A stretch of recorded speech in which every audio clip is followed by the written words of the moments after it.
अगर तो अगले 2 हफ्ते में या 15 से 20 दिनों में आपकी डिलीवरी एक्सपेक्टेड है, तो आपको कौन से काम करने चाहिए और किन चीज़ों से आपको गुरेज़ करना चाहिए? आज का टॉपिक हमारा इस चीज़ के बारे में है। मैं हूँ डॉक्टर सादिया मुमताज़ और आप देख रहे हैं gynae talks. So I will be discussing, first of all मैं डिस्कस करती हूँ डोंट्स, यानी कि जो काम आपने नहीं करने। उसमें सबसे पहले तो है प्लीज़ अवॉइड ट्रैवलिंग। अगर आपकी डिलीवरी ड्यू है विद इन नेक्स्ट 2 वीक्स, और मैं आपको सजेस्ट करूंगी कि इवन इन इमरजेंसी केसेस भी अगर आपको कहीं जाना पड़ रहा है तो उसको अवॉइड कीजिए। आई थिंक आपकी फैमिली को भी ये अंडरस्टैंड करना चाहिए कि आपकी जो सिचुएशन है, because you are at the point कि आप किसी भी वक्त लेबर में जा सकती हैं। चाहे आपकी ट्रैवलिंग 1 डे है, 2 डे है, चाहे सिर्फ डे ट्रिप है, यू नेवर नो, बिकॉज आपकी जो है टर्म वो कंप्लीट हो चुकी है। नेक्स्ट जो भी अब आपके डेज हैं वो सिर्फ आपके बोनस डेज हैं, और ये किसी भी वक्त आपको लेबर स्टार्ट हो जाती है। तो ऑब्वियसली आप एक जगह पर जहाँ पर मौजूद हैं वहाँ आपकी आपके डॉक्टर के साथ कोऑर्डिनेशन है, आपकी स्पेस जो है उसके साथ आप एक्वेंटेड हैं। जब आप किसी नई जगह पर जाते हैं, अगर आपको वहाँ लेबर स्टार्ट हो जाती है, तो फर्स्ट ऑफ ऑल तो आपको हॉस्पिटल सर्च करना पड़ेगा, फिर वहाँ डॉक्टर जो भी इमरजेंसी में आपको अवेलेबल होगा तो ऑब्वियसली आपको उन्हीं की हेल्प लेनी पड़ेगी। So the foremost thing is कि इस टाइम पे अपनी ट्रैवलिंग जो है वो अवॉइड कीजिए। नेक्स्ट ये है कि जो आपका फूड है उसको लाइट रखें, और स्पेसिफिकली वो फूड ना लें कि जिससे कॉन्स्टिपेशन होती है। अब इसका मतलब ये बिल्कुल भी नहीं है कि आप जो है कैस्टर ऑयल और देसी घी लें। आप मैं पिछली ये 2 वीडियोस बना चुकी हूँ स्पेसिफिकली उस पर, अब मैं उसकी डिटेल्स में नहीं जाऊंगी कि कैस्टर ऑयल और देसी घी जो है वो मैं क्यों मना करती हूँ। तो कॉन्स्टिपेशन अवॉइड करने का तरीका सिर्फ ये नहीं है कि आपने जो है सिर्फ कैस्टर ऑयल लेना है या देसी घी लेना है। आप अपनी फाइबर डाइट रखिए और अपना हाइड्रेशन रखें, तो उससे भी आपकी कॉन्स्टिपेशन जो है वो अवॉइडेड रहती है। एक और मैंने बहुत हैबिट देखी है कि जैसे ही 9th मंथ स्टार्ट होता है, बहुत सारी खवातीन जो हैं वो एब्डोमिनल मसाज लेना शुरू कर देती हैं। स्पेसिफिकली कोई उनकी फैमिली में उनको एडवाइस कर देता है, या कुछ लोग तो स्पेसिफिकली उन दाइयों को बुलाते हैं कि जो कि पेट का मसाज करती हैं कि जी लेबर इजी हो जाएगी और टाइमली जो है वो पेन स्टार्ट हो जाएंगी। This is very dangerous. जो मसाज किया जाता है, एक तो ऑब्वियसली अब ये नहीं पता कि वो तो अपने आप को शो करते हैं कि जी हम बहुत ट्रेंड हैं, लेकिन आपकी इंटरनल सिचुएशन का उसको नहीं पता जो भी मसाज कर रही हैं, कि हो सकता है आपका प्लेसेंटा लाइटली अटैच्ड है, या बेबी किस वक्त ऐसी कंडीशन नहीं है कि वो उस मसाज को बेयर कर सके।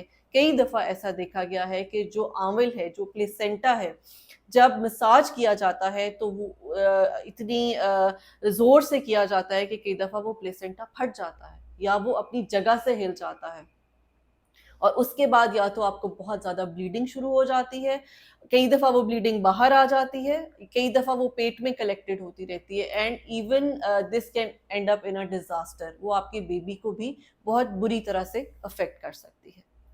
इसके अलावा मैंने ये देखा है कि नियर टू डिलीवरी पेशेंट्स बहुत ज़्यादा ड्रिप्स या इंजेक्शंस के तरफ चले जाते हैं कि जी हमें बहुत ज़्यादा वीकनेस हो रही है या डिहाइड्रेशन फील हो रही है, तो हम ड्रिप लगवा लें तो उससे हमें जो है कुछ बेहतर फील होगा।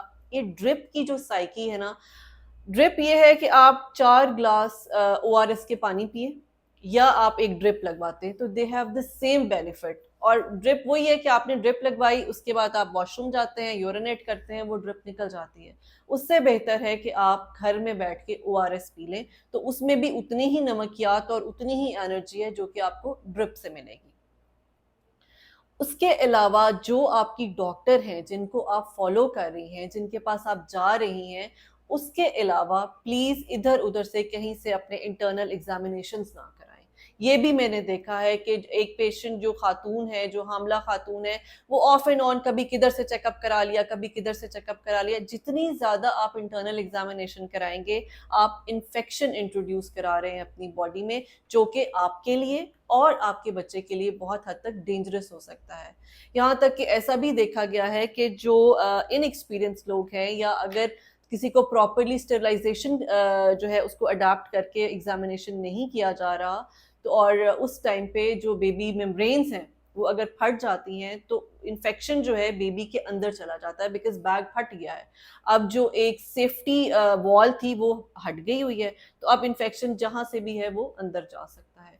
तो ये कुछ वो स्टेप्स हैं जिनसे आपने एहतियात बरतनी है, बल्कि इनसे गुरेज ही करें तो बेहतर है। Now come to the positive things कि हमें क्या करना है। नेक्स्ट 2 वीक्स में आपकी डिलीवरी एक्सपेक्टेड है, तो इस वक्त तक आपका बैग तैयार होना चाहिए, mother bag and baby bag both. अब इसमें चीज़ें क्या होनी चाहिए? जो मदर बैग है उसमें सबसे पहले तो आपने ख्याल रखना है कि आपके सैनिटरी पैड्स जो हैं वो ठीक एक्सेसिव अमाउंट में होने चाहिए। आपके अंडरगारमेंट्स के जो है वो 1 to 2 पेयर्स आपके पास होने चाहिए, आपके पास वाइप्स होने चाहिए, आपके पास डिओड्रेंट स्टिक्स होनी चाहिए, आपके पास लिप बाम होना चाहिए। इसके अलावा आपके जो हेयर कैच होने चाहिए, हेयर टायर या पोनी टेल, ये क्लच कैचर जो भी, जिससे आप अपने बाल टाई कर सकते हैं, वो 1 से 2 ज़रूर रखें। बिकॉज लेबर में जब आप लेबर पेन में एग्जॉस्ट हो रहे होते हैं तो you kind of want to feel fresh. आप अगर अपनी वो मिस्ट्स लगाएंगे, डिओड्रेंट्स लगाएंगे, तो आप खुद एक तो अच्छा फील करेंगे। लिप्स ड्राई हो जाते हैं, अपने उसको लिप बाम लगाएंगे तो आप you will feel good, trust me, आप इसको अडाप्ट करके देखें, you will feel good about it. अब जो बेबी का बैग है उसमें क्या होना चाहिए? एक तो 0 साइज डायपर्स होने चाहिए और बेबी के वाइप्स होने चाहिए, 2 फीडर आपके जो है ना अराउंड 2 ml और 5 ml वाले जो हैं वो होने चाहिए, एक ज़ीरो मिल्क का जो बॉक्स है वो ज़रूर आपके पास होना चाहिए। बेबी के कपड़ों में आप जो है वो वेस्ट से स्टार्ट करें, वेस्ट लें, 3 से 4 रॉम्पर्स हों, कैप हो, रैपिंग शीट हो, और उसके अलावा जो है बाकी जो सूदर्स हैं वो आप रखें। तो ये सब चीज़ें, लोशन जो है बेबी लोशन वो ज़रूर होना चाहिए। तो ये सब चीज़ें जो है ना आपने मेक श्योर करना है कि अगर आपकी 15 दिन में 2 हफ्ते में डिलीवरी है, तो अगर अभी तक आपने नहीं बनाए तो आप आज उसको बना के रख लें।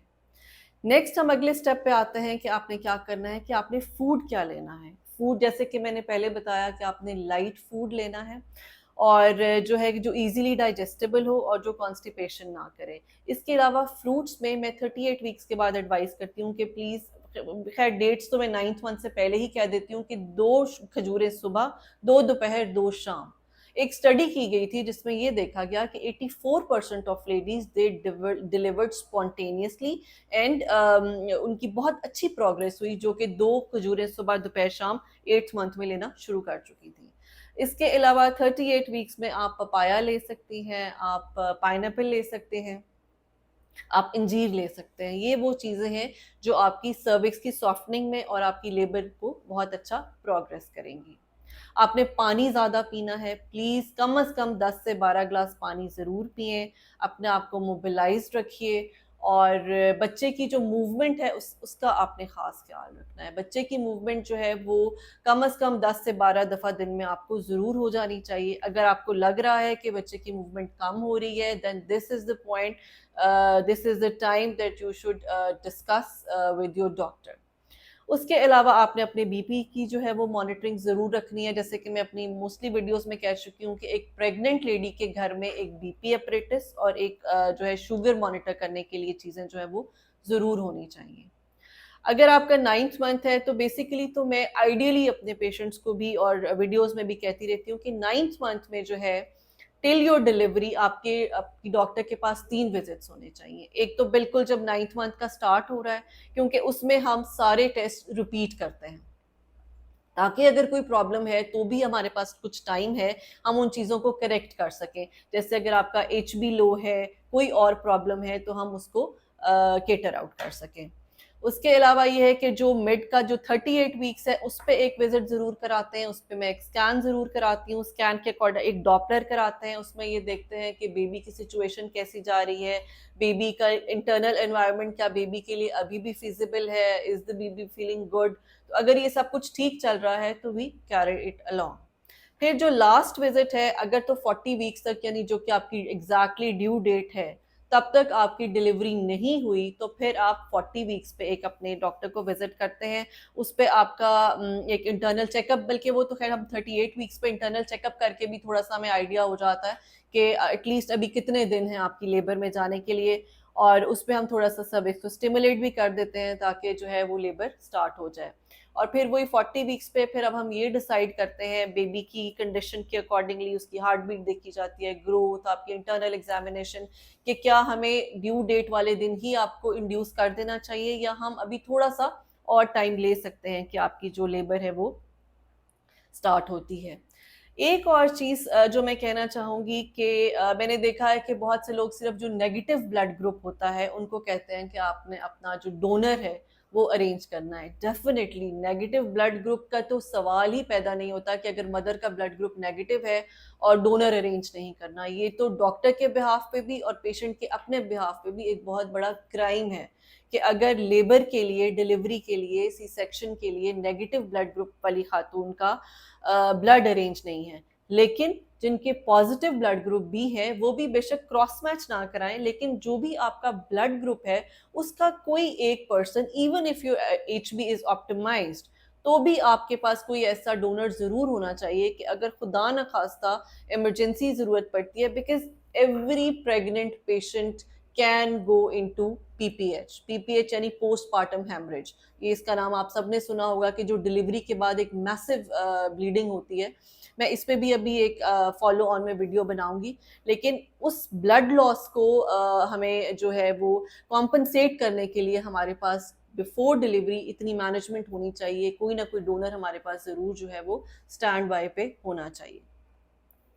उसके अलावा ये वो टाइम है जिसमें आपने अपने साथ जो आपको कंपेनियन चाहिए, जो आप जिसको आपने अपने साथ लेकर जाना है, वो भी स्टैंड बाय पे हो कि जी आपको कभी भी ज़रूरत पड़ सकती है जाने की, तो आपकी उनके साथ असेसिबिलिटी हो या कॉल के थ्रू या जो भी आपका एक मोड ऑफ कम्युनिकेशन है, आपने वो सब कुछ ज़रूर करके रखना है। बिकॉज मैं फिर ये कहूँगी, दिस इज़ द टाइम कि जिस पे आप इस तरह से रेडी होना चाहिए आपको कि ये किसी भी वक्त आप लेबर में जा सकती हैं। और अब तक डेफिनेटली आपका मोड ऑफ डिलीवरी भी क्योंकि डिस्कस हो चुका होता है अपनी डॉक्टर के साथ, और मोस्टली अगर पिछली डिलीवरीज आपकी नॉर्मल हैं या फर्स्ट प्रेगनेंसी है और डिलीवरी और सब कुछ नॉर्मल चल रहा है, तो ऑब्वियसली इसमें अगर ऐसी कोई इंडिकेशन नहीं है तो नॉर्मल का ही वेट किया जाता है। और नॉर्मल जो लेबर स्पॉन्टेनियस स्टार्ट होती है वो इसी तरह से कई दफ़ा बिल्कुल अचानक अनअनाउंस्ड स्टार्ट हो जाती है। तो आई होप मैंने बहुत सारे पॉइंट्स जो हैं वो एन्यूमरेट कर दिए हैं। अगर आप इनको वन बाय वन फॉलो करेंगे तो डेफिनेटली आपको हॉस्पिटल जाने में कोई प्रॉब्लम नहीं होगी। Thank you.